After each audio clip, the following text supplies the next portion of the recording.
Hello, and welcome to AdvancingMentalHealth.org's video series. I'm Jeff Baker.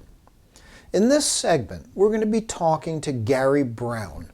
Gary is an attorney who for the last 30 years has focused his practice on representing people who have been subject to an involuntary psychiatric detainment. In other words, they have been captured and put into a psychiatric hospital against their will. Gary will talk about the existing laws and what people's rights are, as well as other topics. And I hope that you find this interview as enlightening as I did. Gary, welcome. Thank you. And so Gary, just tell me a little bit first about what actually is involuntary psychiatric detention. Okay, that's when a person is captured against their will because they appear to be dangerous to themselves or dangerous to others or gravely disabled, and it has to be thought that they have a mental disorder that's causing one of those three things. And then there's a whole system that comes into play where they can be captured and taken to a psychiatric hospital against their will. Okay, all right. How did you get to focus on this? Many years ago, I was asked by an organization that I'm very fond of to take on the case of a man who was locked up in a hospital run by the state of California because he had committed a crime and he had harmed somebody. And he had been there for so many years and he wanted to get out, and nobody was really listening to him. And that became my first adventure. I actually had to go to trial because I have a special, I do a lot of practice in the area of trial law in front of juries and judges.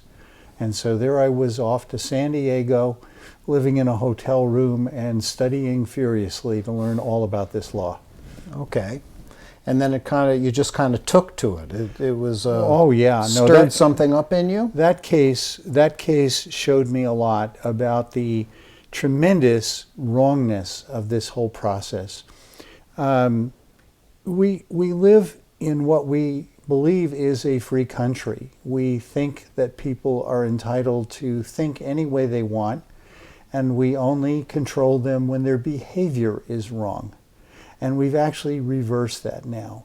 We've actually accused people of thinking improperly, and their behavior becomes a scrambled minor secondary thing that we look at to justify locking them up because of the way they think.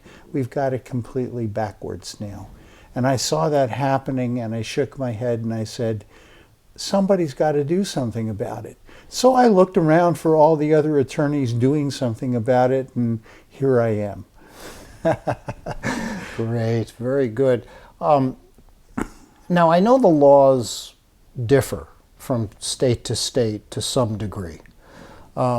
Generally speaking, though, when can somebody actually get detained for psychological or psychiatric reasons against their will? Well, yes, that's a very good question, and it requires a moment to answer. I have to draw upon some information from back in the 1970s, 60s, 70s, and 80s, when we were looking at the rights of a police person to stop a person on the street who they thought might be involved in a crime. And we developed a language then called stop, detain, frisk, and arrest. And interestingly enough, in California, in the mental health area, they do use the word detain and they use the word probable cause, which is also a term that comes from the old analysis of what police are supposed to know in order to do what they think they should do. So in the area of mental issues, the probable cause has to be that the person is actually dangerous, currently dangerous to themselves or others, or gravely disabled, which is defined in the statute as being unable to take care of their shelter, food, or health care, without the assistance of a relative or friend who's willing. And if they find a person in that condition and they see from their own observations that the person is acting in a very bizarre manner, meaning what we commonly call crazy, then they can capture them, they call it an involuntary detention, and take them to the front door of the hospital where they are supposed to turn in a written application. Do you have rights at that point? Can you say, I want to talk to my family, I want to talk to an attorney? Can you say these things? The law in this area hasn't been sufficiently clarified. I'll explain my position, but first I'll give you a direct answer to your question. The courts have not established any legal right to speak with an attorney at that particular step of the proceedings. The law has not even established a specific right to involve your family or even a physician at that step of the proceedings. Mm-hmm. However, in my opinion, you should assert it, meaning you should say to them, hey, I want to talk to a lawyer. I really don't want to talk to you. Okay? That, I think, is a correct attitude if done, and I'll stress the word politely, not because I want to tell anybody to kiss up to other people, but because yelling at other people and arguing with other people is not the best pathway to get the results you want. Okay. So when you get to the door at the hospital, is there anything else that would be important to be mindful of? Oh yes, you're going to go through some steps. And the first step is you're going to meet a nurse or an orderly. And very often they're going to come up, the nurse is going to come up to you with a little cup with pills in it and say, here, take these. And you don't want that stuff. That's antipsychotic medication. And it's really not good for you. It's actually bad for you. And I'll let others with the proper professional backgrounds explain that. But most importantly, realize they're going to offer this to you without even explaining what it is, even though legally they're required to explain what it is. And if you take those medications, it's going to change the way you feel and potentially harm you. But even worse yet, if you're very upset when you come inside the front door and you do anything that the staff can say was threatening to them, they can hold you down and give you a shot of a very strong drug that's really bad for you. It'll actually, in some cases, wipe out your memory for 24 to 48 hours. So I don't want to see that happen to you. Don't accept the drugs. Now, do you have the right to say to the nurse or a doctor who comes up to you with those pills that you are not going to be taking the medications? 100%. Absolutely yes. But they will often ignore that. That's actually illegal, and it happens. The types of situations that somebody could be exposed to this involuntary detainment. Could you give us just a couple of examples? Absolutely. It is not uncommon for people to have lovers' quarrels. And in the middle of a lover's quarrel, they say things that are not the nicest things to say to each other, including wishing the other person were dead or expressing a desire to harm them. That's one situation. And we all know that lovers' quarrels, as bad as they are, don't really mean a person is going to hurt somebody else, although sometimes it happens and we have to be mindful of that. We also have situations where older people living at home aren't functioning so well anymore. And all of a sudden they're calling up the county for help, and the next thing you know, that person is being carted off to a psychiatric facility against their will.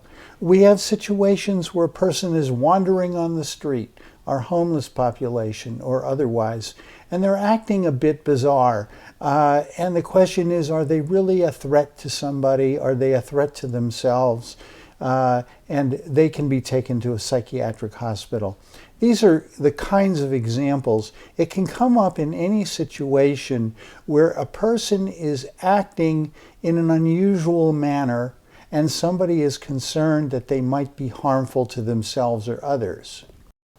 Now, people come to you, it's my understanding, the people you get are people that want to get out of this. Yes. People come to me in a variety of fashions with a variety of explanations, but the fundamental about them is they don't like what's happening to them and they want to be released. Absolutely. Okay. All right. Now, you've been doing this for 30 years.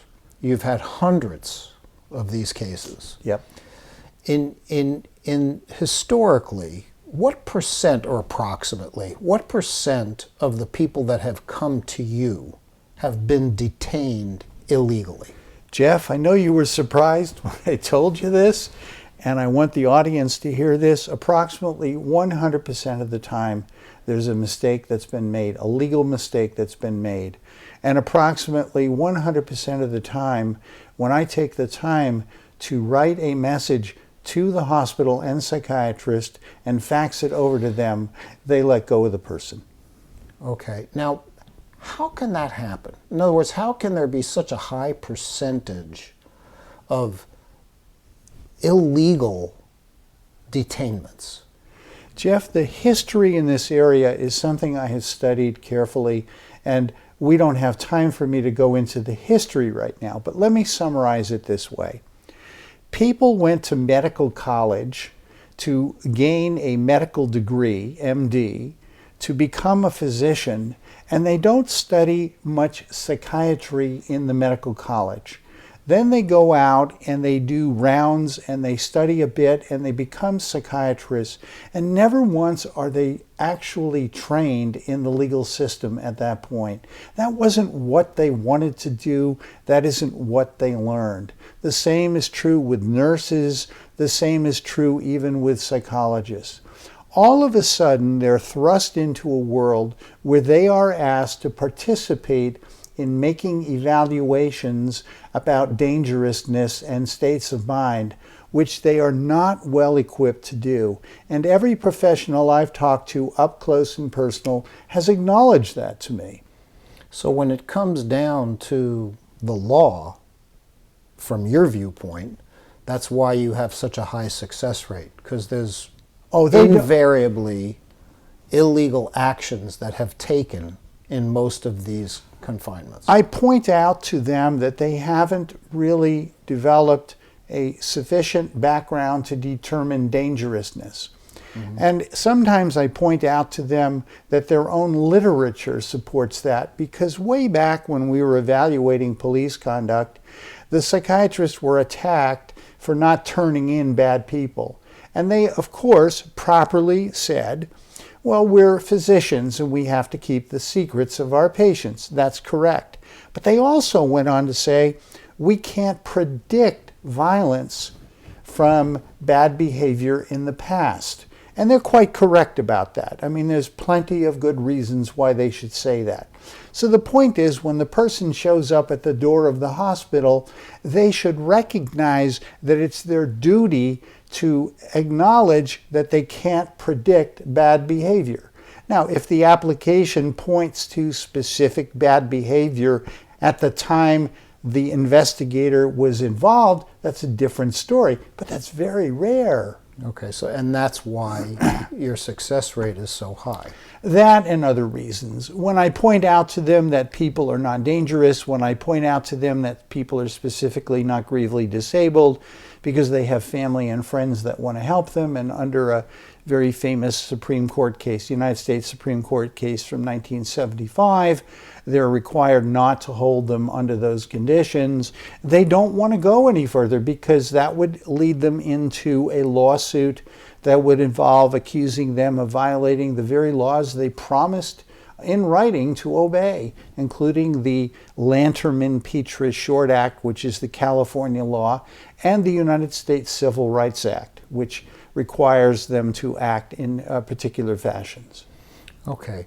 Now, just in short, how would you change the laws? You've been in this world for a while, and you obviously have some ideas about how this could work better. Yeah. It's a complicated subject with an easy answer from my chair. We have long seen that people are troubled. Life is difficult. I don't want to get into the politics of that right now. Keeping it simple, government should not allow or participate in locking people up because of their state of mind. It's that simple. The person either has or has not committed a crime. If they've committed a crime, take them in front of a criminal judge and let the person ask to be diverted to the mental system if the person wants it. But they should not be forced into the mental system. The government should not be enforcing psychiatric involuntary detention, period. Okay. Now, if somebody themselves or somebody that they know was detained for psychiatric reasons, and either the person themselves wants to get help or somebody that they know wants to get help for them to get them out of that situation, where can somebody go to get that help? Jeff, the important thing is ask for help immediately. Do not even wait 24 hours. I can go into reasons why, but to answer your question, they can ask for a public defender, but they won't get one promptly. They will be offered something called a public advocate, which is an employee of the county who works in a separate department, but they're not adequately trained. I've watched them for years. They can ask for a private lawyer, and they will be permitted to make a phone call for a private lawyer. Or they can go to one of the organizations that helps people in trouble like this. And the one that I most often volunteer for is called the Citizens Commission on Human Rights, abbreviated CCHR. Another person I know who does wonderful work in this area is a man named Jim Gottstein, and he works for psychiatric rights, and he does a wonderful job. He follows a slightly different philosophy than I do, but I admire his work and think highly of him. Those are the places they can go, but do it fast and get help fast, because there are many complicated ideas involved. It's much like being arrested for a crime.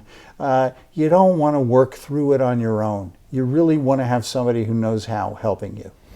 Thank you very much. You're welcome. We really appreciate you coming and speaking to us on this subject. And I'd like to thank everybody that's watching. This is part of an ongoing series at advancingmentalhealth.org, where we take various topics of interest and make the information necessary in order to really get good results and to stay healthy available to everyone. Thank you.